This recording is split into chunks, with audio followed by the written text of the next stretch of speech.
Assalamualaikum guys. আপোনালোক আটাইকে আনকি ব্লগলৈ স্বাগতম জনাইছো। আজি ব্লগ ষ্টাৰ্ট কৰিছো চেহেৰিৰ পৰা। এতিয়া আজি হ'ল ফাৰ্ষ্ট চেহেৰি। তো ভাবিছো এটা লং ব্লগ বনাই দিও চেহেৰিৰ ভিতৰত মিলাই। এফালে একদম মানে গালি পাৰি উঠাইছো। 2টা বজাত মই 3টাত কেনেকৈ উঠিব পাৰে। কৈছে মই নিয়ত কৰি দিম মই কৈছো তুমি নুঠা মই ৰোজা ধৰি দিম এতিয়া। হেৰিতে উঠি আহিছে মানে ইমান কৈছো হোৱা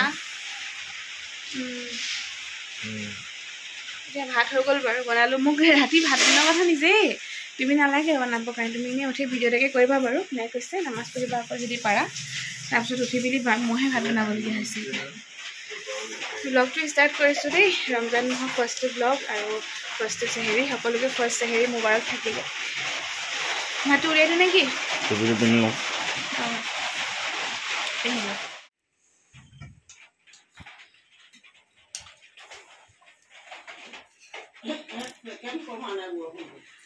নাই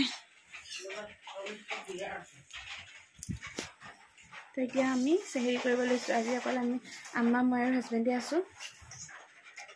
তো বোলো চেহেৰি কৰি লওঁ। ভাইটি নাই, নানী ঘৰত আছে। আৰু বৰষুণটো কমা নাই, বৰষুণ দিয়ে আছে। বহুত বেছিয়ে বৰষুণ দি আছে। প্ৰথম ৰোজা একদম ঠাণ্ডাকৈ পাৰ হ'ব।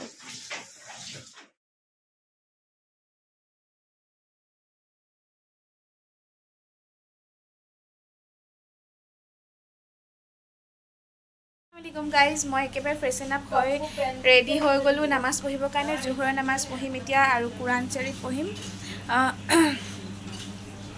আপোনালোকক কৈছোঁৱেই যে মই যিমানকণ টাইম পাৰোঁ, যিমানখিনি টাইম মই পাৰোঁ বা মই সুস্থ থাকোঁ, মই চেষ্টা কৰিম যে মই ইবাদত কৰি নিয়াওঁ। আৰু তাৰ মাজতে ভিডিঅ' অলপ চলপ কৰি থাকিম বাৰু দেই। কাৰণ এইটো কাৰণে নহ'লে টোপনি আহি যাব। আৰু যদি পাৰোঁ তেতিয়াহে ভিডিঅ' কৰিম বাৰু। অকণমান ৰেষ্টো ল'ম। আৰু এতিয়া মই একেবাৰে ৰেডি চেডি হৈ ল'লোঁ। আজি মোৰ ডে 1ৰ এইটো গেট আপ। মোৰ কাপোৰে নাখায় গাত, একো কাপোৰেই মোৰ গাত নাখাইছে। এটা দুটা কুৰ্তা আছে, সেইকেইটাকে পিন্ধি ভিডিঅ' মানে ওলাই যাওঁ। এতিয়া মোৰ ট্ৰিপল এক্সেল পিন্ধিবলগীয়া হৈছে। এনেই শকত, এতিয়া আৰু কাপোৰ নোখোৱা হৈছে গাত। বাট যি কি নহওক এতিয়া মই পূৰা ৰেডি চেডি হৈ ল'লোঁ। হৈ এতিয়া মই নামাজ পঢ়োঁ আৰু কোৰাণ শ্বৰীফ পঢ়োঁ। লগ পাই থাকিম মাজে মাজে দেই। হাই গাইজ, চ' মোৰ নামাজ পঢ়ি হ'ল, তচবি ল'লোঁ অকণমান। তাৰপিছত কোৰাণ শ্বৰীফ আধা চেপৰা পঢ়িলোঁ। তাৰপিছত মোক বাথৰুম লাগিলে, সেইকাৰণে বাথৰুম গৈ এতিয়া মই আকৌ অজু ভাং খালে অকণমান ৰখি লৈছোঁ। তাৰপিছত আকৌ অজু কৰিমগৈ। ঠাণ্ডা বতৰ যে অজু কৰি থাকিবলৈ এলাহ লাগে অকণমান। আৰু এই অজু ভাং খাই যায় যে সেইটোৱে ডাঙৰ দিগদাৰ। মানে অজু থাকিলে নন ষ্টপ ইবাদত কৰিয়ে থকা যায়। হ'লেও কিন্তু অজু নাথাকিলেও আমি তচবি পঢ়ি থাকিব পাৰোঁ। মানে খতম হিচাপে নহয়, আমি এনেই তচবি লৈ থাকিব পাৰোঁ। মনৰ ভিতৰতো পাৰোঁ, তচবি পাত লৈও পাৰোঁ। তো সেইটো কাৰণে বাৰু একো নাই। জিকাৰটো কৰিবলৈ আমাক অজু নহ'লেও হৈ যায়। তাকে এতিয়া বোলো অকণমান তচবিকে পঢ়ি থাকোঁ মই। আৰু এতিয়া ফল মূলবোৰ ধুনীয়াকৈ উলিয়াই লৈছোঁ এনেকৈ টুকুৰি এটাত। আমাৰ ঘৰত ফল মূল খোৱা মানুহ কম। আৰু ভাইটিয়ে মই অকণমান খালে খাওঁ আৰু বাকী কোনো ইমানকৈ নাখায় তেনেকৈ। তথাপিতো অকণমান ফল মূল থাকিলেহে ভাল লাগে। ৰমজান মাহত খাওঁ নাখাওঁ সেইটো পিছ কথা।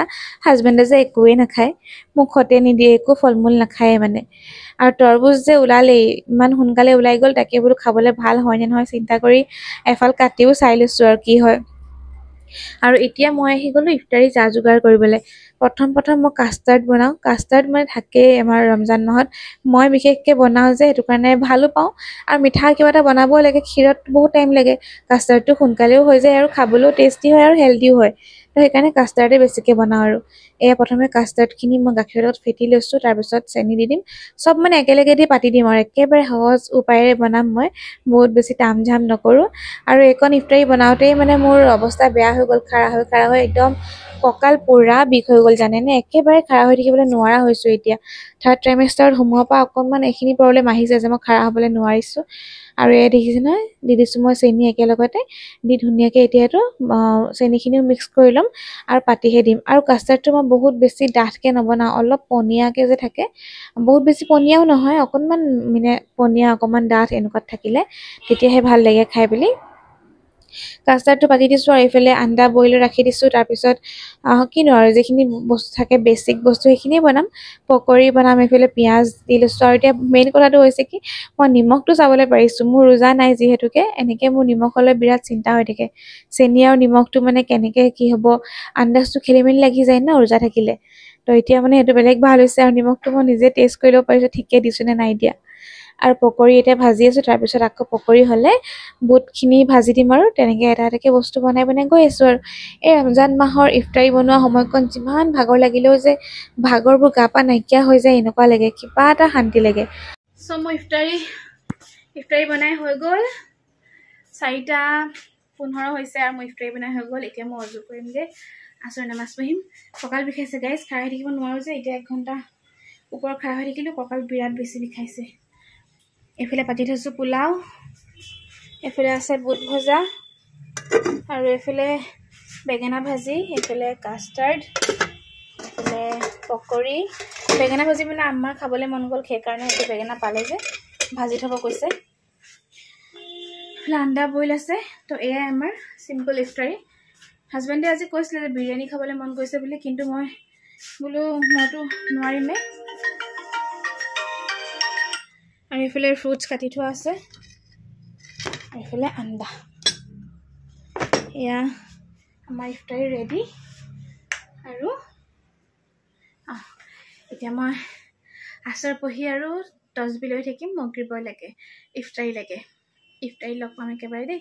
গৰম উঠি গ'লগৈ পুৰা, অথনিৰ পৰা যে গেছৰ ওচৰত আছিলোঁ সেইকাৰণে।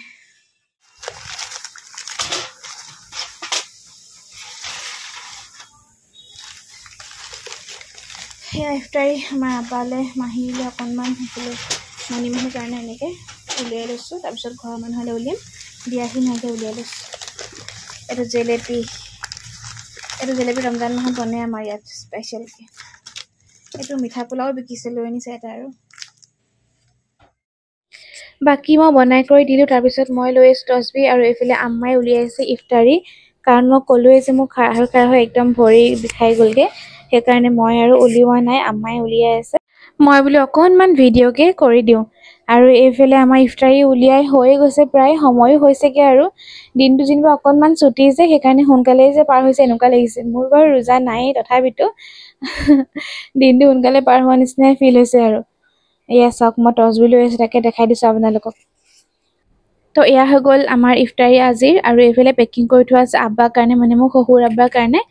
তেওঁৰ কাৰণে আমি সদায় ৰাতি ভাতটো দিওঁ বাৰু, এতিয়া ৰমজান মাহ যিহেতুকে, সেইকাৰণে বোলো ইফতাৰী অকণমান দি পঠিয়াম। আৰু তেওঁ অকলে ক'ত বনাব, বা মন নাযাবও পাৰে, আৰু এৰি খাবলৈ মন নাযায় ন এনেও, তেওঁ অকলে থাকে যিহেতুকে। আৰু এইফালে মই বোলো পানী উলিয়াই দিওঁ, মেইন বস্তুটোৱে ওলোৱা নাছিলে, আম্মাই পাহৰিছিলে। মই বোলো নাই, মই পানীখিনি উলিয়াই দিওঁগৈ। তাৰপিছত আমি চবেই বহি দোৱা কৰি আৰু ইফতাৰী কৰিম আৰু আলহামদুলিল্লাহ। আৰু ৰমজান মাহ বুলি ক'লে এটা ঘৰত হওক বা মানুহৰ মুখত হওক, এটা বেলেগ এটা নূৰ থাকে ন। তো সেইটো বহুত ভাল লাগে, মানে চকুন থাকে কিবা এটা। আমি যে একদম মানে ছেফটিত আছোঁ, কিবা এটা এক্সট্ৰা যে আমি গাৰ্ড লগাই আছোঁ, এনেকুৱা টাইপ লাগে ৰমজান মাহ বুলি ক'লে। নাজানো কিয়, আপোনালোকৰ হয়নে বাৰু ক'বচোন দেই। আৰু চব মানে এনাৰ্জি বেছি আহি যায়, নামাজ পঢ়া, কোৰাণ শৰীফ পঢ়া, চব কামৰে এনাৰ্জি বেছি আহি যায়। আৰু ভাগৰ লাগিলেও ৰোজা ধৰি তথাপিতো কিন্তু তাৰাবি পঢ়া যায়। কিমান দীঘলীয়া নামাজ ন তাৰাবি, কিন্তু সেইটো আল্লাহ পাকে শক্তি দিয়ে দিছে। আৰু হয় আমি এইটো ৰমজান মাহটো যিহেতু এটা মাহ আমি পাইছোঁ, আল্লাহ শুক্ৰ গুজাৰ কৰিব লাগে আমি, যে আমি মাগফিৰাতৰ কাৰণে এটা মাহ আল্লাহ তাআলাই আমাক দিছে। আৰু এইফালে মই আকৌ ইফতাৰ কৰি একো ভিডিঅ' নকৰিলোঁ। এয়া ৰাতিৰ কাৰণে মই চিকেন বনাই আছোঁ। এতিয়া ৰাতি খাবলৈও হৈ যাব, আৰু চেহেৰিৰ কাৰণেও লাগিব যে, এইফালে আব্বালৈ ভাত দিবলৈও আছে, সেইকাৰণে সোনকালে বনাই কৰি আজৰি কৰি লৈছোঁ। চিকেনটো অকণমান ড্ৰাইকৈ বনাইছোঁ, আৰু এইফালে দালি বনোৱা হৈছে। তেনেকৈ মিলাই কৰি হৈ যাব, আৰু এতিয়াও কোনে খাই খাব, তাৰপিছত চেহেৰিৰ কাৰণে হৈ যাব। গাইজ ইফতাৰী হ'ল, ইফতাৰী কৰি অকণমান টাইম ৰেষ্ট কৰিলোঁ। ইমান বেছি ভাগৰ লাগিলে যে মই একো ভিডিঅ'ই কৰা নাছিলোঁ, অকণমান ৰেষ্ট কৰিলোঁ। এতিয়া নামাজ পঢ়ি উঠিলোঁ, তাৰপিছত চেহেৰিৰ কাৰণে তৰকাৰী বনাই আছোঁ, লগতে আব্বালৈও ভাত দিব লাগে যে, সেয়া কাৰণে বনাই আছোঁ। নামাজ পঢ়ি হ'ল বাৰু মোৰ। তাৰপিছত আকৌ বাথৰুম যাব লাগিলেই, সজুও ভাং খালে। আকৌ যদি মন যায় উজু কৰি আকৌ কোৰাণ শৰীফ পঢ়িম অলপ দেৰিকৈ। এতিয়া অকণমান আকৌ ৰেষ্ট লৈ লওঁ, কঁকালটো বিৰাট বিষাইছে, মানে বহুত টাইম খাৰা হৈ যে বনোৱা মেলা কৰি দিলোঁ আজি, কঁকালটো বহুত বেছি বিষ হৈছে এতিয়া। তাকে বোলো চাওঁ কি কৰোঁ। চ' এতিয়া দৰৱ খাবলৈ আছে কাৰণে ভাত এগৰা খাই লওঁ হাজবেণ্ডে ভাত খাইছে বোলো মোক খুৱাই দিয়া মই এইভাগে নাখাওঁ আৰু কক দাইল নিদিবা শুকানকৈ দিয়া নাই দাইল মহলি আৰু প্ৰথমটো ৰোজা ব্লগটো এতিয়া শেষ কৰি দিওঁ দেই যদি চাই ভাল পায় তেনেহ'লে please like comment share subscribe আৰু ফেচবুকত ফ'ল' কৰি দিব আকৌ যদি মন যায় সেনেকৈ বনাবলৈ তেতিয়া বনাম বাৰু লং ব্লগ কিন্তু মিনি ব্লগ ডেইলি পাই থাকিব লং ব্লগটো মানে বনাবলৈ কাৰণে মিলাব নোৱাৰা নিচিনা হৈ যাওঁ জ্বলা আছেই নালাগে আৰু মিলাব নোৱাৰিছোঁ ইমানকৈ আৰু মানে এডিটিং কৰিবলৈ টাইম লাগিব ন এতিয়া কাইলৈ মই এডিটিং কৰিব পাৰোঁ ন ঠিক নাই কাইলৈ আল্ট্ৰাচাউণ্ড আছে মোৰ কেতিয়া দিম চাওঁ বাৰু বাকী আজিলৈ বাই বাই